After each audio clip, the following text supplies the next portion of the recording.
Mesdames et messieurs, bonjour à toutes et à tous, bienvenue dans cette nouvelle vidéo de la formation CCNA 200-301. Au plaisir de vous retrouver dans cette nouvelle vidéo dans laquelle je vais entamer c'est quoi un agent de relais DHCP. Très bien. Alors, comme j'ai déjà expliqué avant dans la vidéo ou bien dans l'ensemble des vidéos précédentes par rapport à celle-ci, donc la partie théorique, on a déjà vu c'est quoi un DHCP,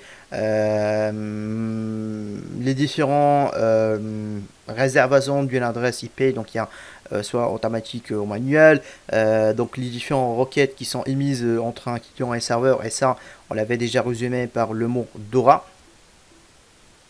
Donc DORA.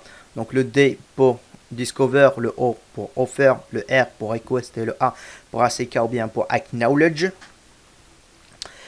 Et dans la partie pratique, on a configuré donc un serveur d'HCP sur un routeur Cisco en exposant, on a essayé un peu de prendre les différents paramètres, les différentes options qu'on peut le configurer sur un routeur Cisco lorsqu'il va réagir comme un serveur DHCP. Très bien. Alors, comme j'ai déjà expliqué avant et je l'ai dit à plusieurs reprises, c'est que lorsque vous devez configurer un serveur DHCP sur un routeur, c'est que principalement lorsqu'en fait vous avez un petit réseau. C'est-à-dire, je prends un exemple, vous êtes une banque, par exemple, vous êtes une banque, vous avez plusieurs agences je suppose, c'est que dans ces agences-là, vous n'avez pas moyen de mettre un serveur DHCP. C'est que tout simplement, c'est que vous pouvez configurer donc un on va dire le DHCP sur votre équipement Cisco, en admettant c'est le constructeur Cisco, et du coup ça peut résoudre votre problématique. Sauf lorsqu'en fait vous êtes dans un réseau hiérarchique, un très réseau hiérarchique qui est composé de, on va dire, des milliers de des postes de travail et ce qu'on appelle les end users. Et généralement, c'est que lorsqu'on fait dans ces grands réseaux, ce qu'on appelle aussi donc des réseaux hiérarchiques complexes. Alors, je veux dire pourquoi j'ai dit le mot complexe, parce que par exemple, on peut trouver des instances BGP, on peut trouver des tunnels IPsec, on peut trouver des tunnels GRE over IPsec aussi. Et aussi, c'est que les serveurs de cette entreprise ou bien de ces entreprises généralement se trouvent dans des VLAN dédiés. Par exemple, peut trouver que les serveurs de voix sur IP, donc ça se trouve dans un VLAN différent, des VLAN de stockage aussi. Et donc le DNS, le TFTP, le FTP. Et finalement, en fait, on peut trouver aussi donc un serveur DHCP. Alors, c'est quoi l'objectif de configurer un serveur DHCP? Alors, l'objectif de configurer un serveur DHCP, déjà, c'est que pour centraliser, on va dire, les plages. Des plages qui seront, on va dire, distribuées sur les clients qui demandent des adresses IP. Par exemple, on peut configurer donc un serveur DHCP avec plusieurs plages. C'est-à-dire, je peux configurer donc un serveur DHCP pour un plage pour le VLAN, par exemple, 10. On peut configurer aussi donc un autre plage pour le VLAN 20, 30, 40, 50, donc etc., etc. Après, dès que vous rajoutez par exemple un nouveau réseau au niveau de votre entreprise, c'est que il faut distribuer donc les adresses IP via un serveur d'HCP. C'est que tout simplement vous pouvez revenir à ce serveur d'HCP et puis vous pouvez donc configurer un plage étendu qui sera réservé pour ce VLAN. Très très bien. Alors, maintenant, on va dire que vous avez configuré un plage étendu, par exemple, pour le VLAN 10. Donc, le VLAN 10 qui correspond donc au subnet le 192, le 168, le 10.0 en slash 24. Cool. Alors, vous avez donc un nouveau poste qui se branche au niveau du switch S1. Donc le PC1, donc il n'a pas une adresse IP statique, mais lui donc il demande une adresse IP dynamique via un serveur DHCP. Donc le PC1, donc ce qu'il va faire, tout simplement, il va chercher donc un serveur DHCP. Donc pour chercher un serveur DHCP, on a une requête qui sera émise par le poste 1, c'est ce qu'on appelle le DHCP Discover. Très bien, donc le DHCP Discover. Maintenant, la requête DHCP Discover, donc il sera envoyé en broadcast au niveau du switch S1. Et du coup, le switch S1, donc là, il va forwarder cette broadcast vers tous les équipements connectés sur le switch R1, sur le switch S1. Donc, on va dire que cette requête, donc, elle arrive au niveau de mon routeur R1. Donc, on sait très bien que les routeurs, en fait, ils ne forwardent pas donc les broadcasts. Donc, ils ne forwardent jamais les broadcasts. Donc tout simplement, lorsque on a une broadcast qui arrive au niveau d'un routeur, bah, dans ce cas-là, en fait, il va la discarder ou bien il va la bloquer. Sauf dans cette situation, on a un serveur DHCP qui est centralisé dans un réseau à part, qui n'est pas dans le même sous-réseau, là où ce client qui est le PC1, donc il demande une adresse IP. Très bien. Alors, pour contourner cette problématique, nous, en fait, on vient au niveau de l'interface, par exemple, entre le S1 et le routeur R1. Bah, dans ce cas-là, en fait, on configure ce qu'on appelle un agent de relais. Donc, un agent de relais DHCP. Donc, on configure un agent de relais DHCP pour, on va dire, bypasser cette problématique de forwarder les broadcasts. Donc, dans ce cas-là, pour configurer un agent de relais DHCP, par exemple sur l'interface gigabit 0/0, c'est que tout simplement, il y a une commande qu'on configure au niveau de cette interface. Dans le mode de configuration de l'interface gigabit 0/0, c'est ce qu'on appelle la commande IP helper. Alors, adresse suivi par l'adresse IP de votre serveur DHCP. Donc c'est la commande IP helper-6. Donc ça c'est un tiré de 6. Hop. Adresse et puis en fait l'adresse IP de votre serveur DHCP. Maintenant, c'est que lorsque la requête DHCP Discover, donc elle arrive au niveau de l'agent de relais DHCP, au niveau de l'interface gigabit 0/0, donc au lieu que le routeur R1, donc il va forwarder le broadcast, c'est que la communication entre le routeur R1 et le serveur DHCP, ça se fait en unicast. Donc ça se fait en unicast. Et même le retour, ça se fait en unicast. Donc c'est-à-dire, donc la communication entre le R1 et le serveur DHCP, ça se fait en unicast. Et le sens de retour aussi, ça se fait en unicast. Ok. Alors, je résume. C'est que aujourd'hui vous avez un PC1 donc, qui demande une adresse IP à partir d'un serveur DHCP. Au niveau le serveur DHCP, donc il n'est pas dans le même réseau, on va dire, là où se trouvent les machines clients, il est dans un VLAN dédié. Tout simplement, le poste ou bien l'ensemble des postes, lorsqu'ils vont se connecter pour la première fois, donc ils envoient en fait ce qu'on appelle des DHCP Discover. Donc le switch S1, donc là, il va faire le DHCP Discover. On sait très bien que ça se fait en broadcast. Donc la broadcast est envoyée sur toutes les interfaces qui sont connectées sur le routeur S1. Donc on va dire que la requête, donc il arrive au niveau de mon routeur R1, donc qui a un niveau 3, L3. Donc le routeur, on sait très bien, il discarde donc les broadcasts. Mais pour contourner cette problématique, vu qu'en fait vous avez un serveur DHCP qui est centralisé au niveau de votre entreprise, donc dans ce cas-là, on configure ce qu'on appelle un agent de relais DHCP. Donc, et pour configurer un agent de relais DHCP, on le configure principalement sur une interface. Et la commande comptable, c'est la commande IP hyper-adresse et puis suivie par l'adresse IP. Cool. Maintenant, ce qui va arriver, c'est que le retour, comme on sait très bien, il n'envoie pas les messages de diffusion, bien les messages de broadcast. Donc la communication, ça va s'effectuer entre le routeur R1 et le serveur DHCP en unicast. Et puis en fait, toutes les communications entre le routeur R1 et mon serveur DHCP vont s'effectuer en unicast. Alors maintenant, on va passer donc à la partie configuration. Cool. Donc, mon lab, donc, il est composé de deux routeurs. Donc, j'ai le routeur R1 et le routeur R2. Donc derrière mon routeur R2, donc j'ai deux postes, donc un PC1 et un PC2. Et puis en fait j'ai un serveur Pligos, c'est en fait le serveur pour effectuer les, on va dire, c'est le serveur DHCP.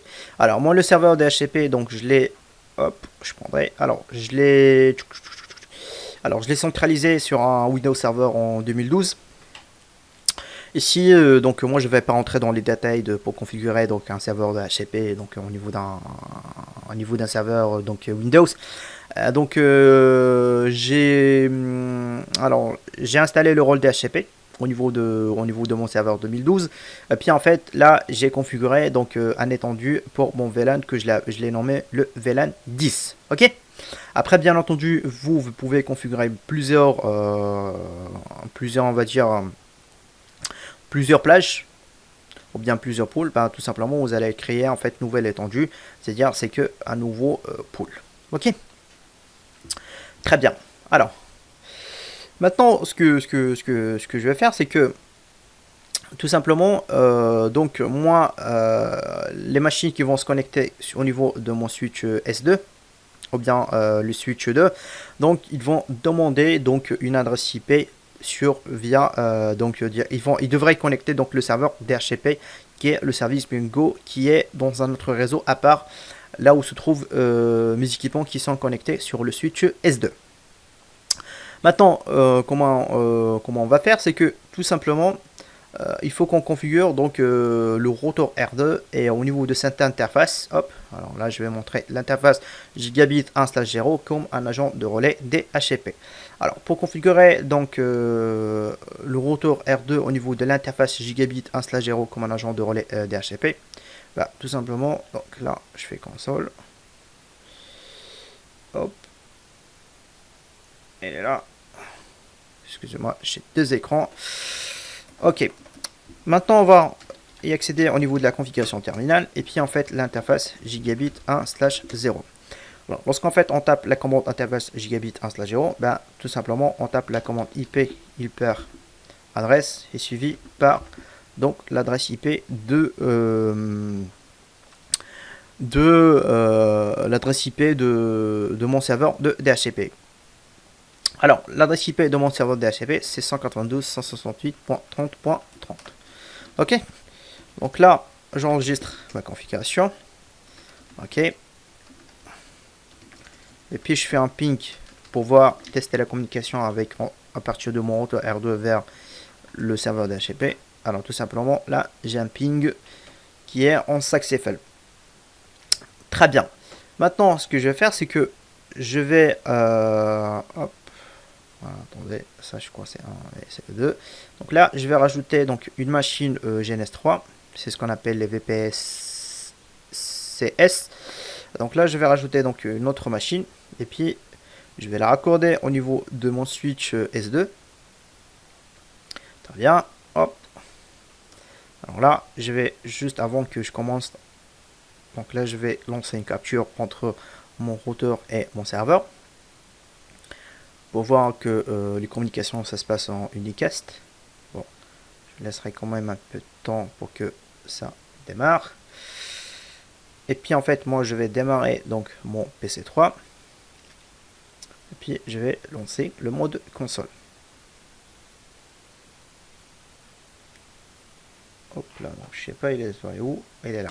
Ok, donc là j'ai le PC3. Alors ce que maintenant je vais faire c'est que je mettrai la commande IP DHCP. Alors tout simplement pourquoi je mettrai donc la commande IP DHCP, pour dire que moi j'ai besoin que tu récupères pour moi une adresse IP via le serveur DHCP, même parce que je vais pas le configurer d'une manière manuelle. Alors là je fais IP DHCP. Alors hop.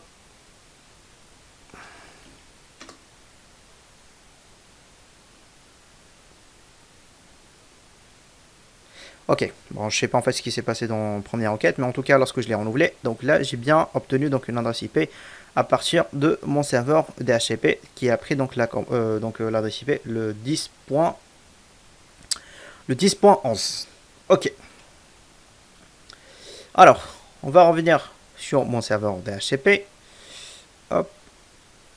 Hop là, donc le serveur DHCP, donc le VLAN 10 est là.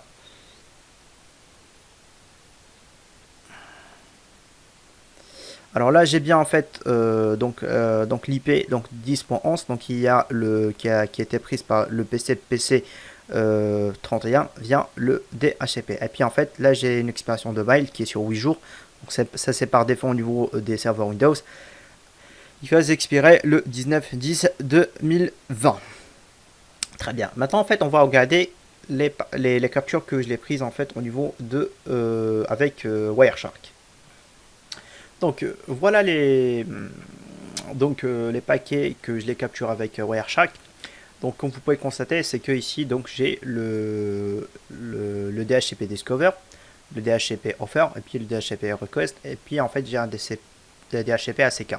Donc en gros c'est ce qu'on appelle le DORA. Donc D pour Discover, le O pour le Offer, donc là le R pour le request et puis en fait le 1 pour ACK ou bien pour Acknowledge.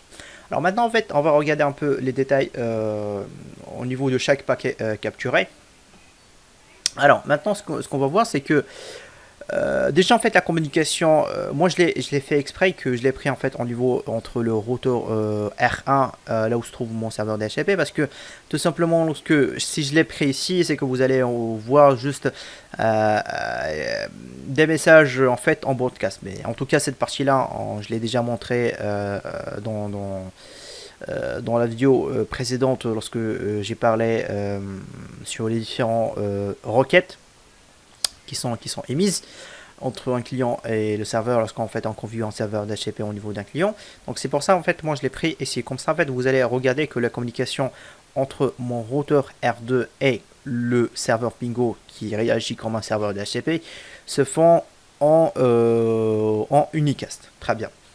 Alors ici, comme vous pouvez constater, j'ai bien la première DHCP Discover, donc il est envoyé par la source la 10.1.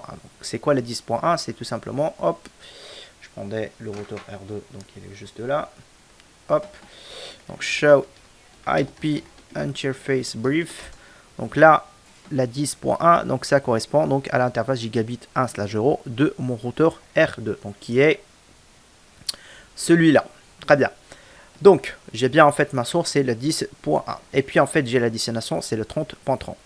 Alors, ça, comme vous pouvez constater, c'est un DHCP Discover. Alors, ici, j'ai bien donc une communication en unicast.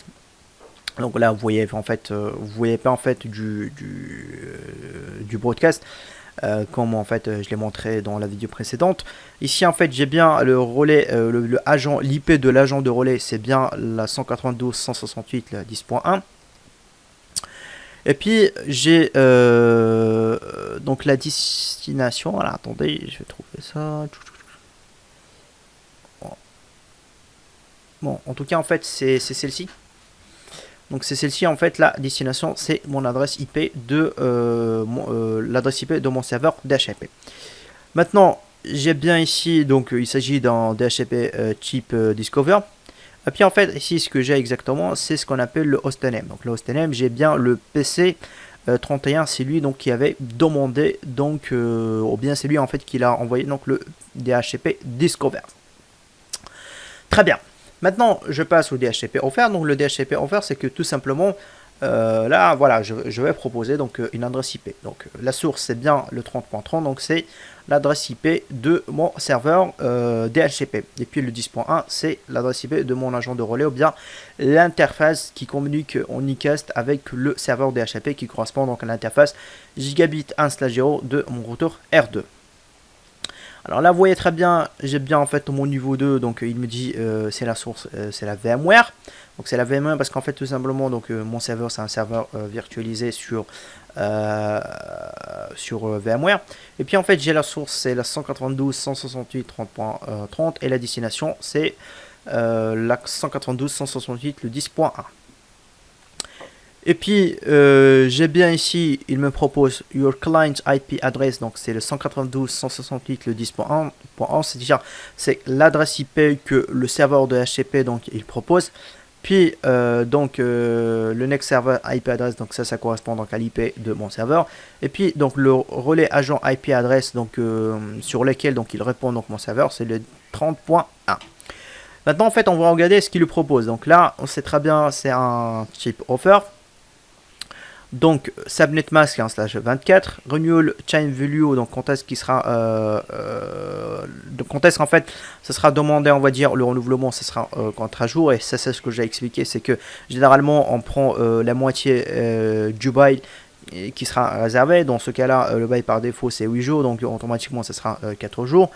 IP lifetime, alors donc ça c'est juste en fait en chain value, donc il te dit ici que rebind de chain value c'est sur 7 jours. Donc IP address list time c'est ce que j'ai parlé, donc parce que list time au niveau de mon serveur DHCP, au niveau des serveurs Windows c'est automatiquement c'est 8 jours. Après donc c'est à vous de configurer ça. Et puis en fait là il me dit le DHCP serveur identifier, c'est le serveur DHCP qui avait identifié donc cette adresse IP et qui va fournir cette adresse IP, c'est le 30.30.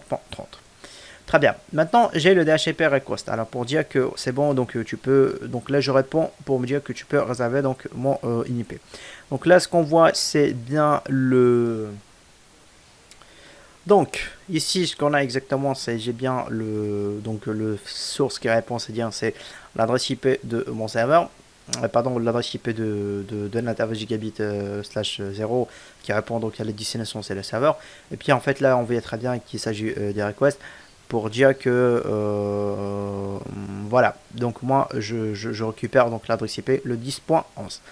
Après en fait ici ce qu'on voit c'est que dans les options on a récupéré donc le subnet mask, c'est-à-dire qui correspond donc au 182, pardon, le subnet mask, c'est-à-dire le 255.255.255.255.0 en stage 24. Donc les routeurs c'est le routeur c'est c'est l'adresse IP de ma gateway qui sera configurée pour ma gateway.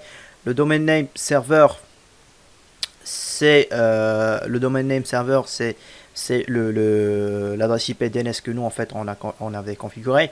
Alors là je reviens juste en fait au niveau de mon serveur. Hop. Au niveau des étendues ou bien au niveau des options étendues. Alors, attendez. Hop. Alors au niveau des options étendues, alors là j'avais configuré donc le routeur qui correspond donc à ma passerelle. Donc là j'ai bien le serveur DNS qui correspond donc à mon serveur DNS donc qui lui-même. Et puis en fait là le domaine de domaine DNS c'est pingo.ecolab. Ok. Donc c'est ça ce que lui donc il avait récupéré. Donc il avait récupéré en plus de ça le subnet mask qui correspond en /24. Très très bien. Et puis en fait là j'ai bien le maintenant lorsqu'en fait tout ça passe très bien et que donc le serveur donc pour répondre sur le DHCP request, donc il répond avec DHCP ACK pour dire que moi c'est bon, donc là je l'ai pris en compte. Après maintenant ce qu'on peut faire, c'est que par exemple on peut venir sur mon je peux venir sur mon PC3 par exemple, hop, console pour regarder si tout ça marche très bien. Hop. Hop là, hop. Donc là je le bascule ici. Donc si je vais faire un IP DHCP, donc là je l'ai en fait en Dora, donc il récupère une adresse IP de mon serveur DHCP qui est le 10.11. Après maintenant ce que je vais faire c'est que tout simplement pour regarder s'il a bien récupéré toutes les informations. Alors là je viens sur mon serveur au niveau de la partie DNS, donc là DNS, hop là, et puis en fait là je viens sur là et là je vais créer en fait un par exemple là interface par exemple router interface router, et du coup là je mettrai donc l'adresse IP 142.110.1. ok. Donc il a pris un router. Du coup là je vais venir sur mon PC et du coup si je fais en fait un router pour voir si ça répond, et là qu'on pouvait regarder c'est que j'ai bien en fait une résolution DNS parce que tout simplement j'ai mon routeur qui avait communiqué avec le serveur DNS qui a été fourni par notre ami le serveur DHCP. Et puis en fait là, donc j'ai bien une résolution interrouteur qui correspond donc le 10.1 qui correspond donc à l'adresse IP de ma passerelle ou bien à l'interface de gigabit 1/0. Donc voilà, je termine ici ma vidéo. Si vous avez des questions par rapport au le DHCP, donc n'hésitez pas donc à nous soumettre vos questions, donc soit par LinkedIn ou bien par la section réponse la section pardon questions-réponses du Jimmy. Je vous dis à la prochaine vidéo et au plaisir de vous retrouver dans une nouvelle vidéo. Merci.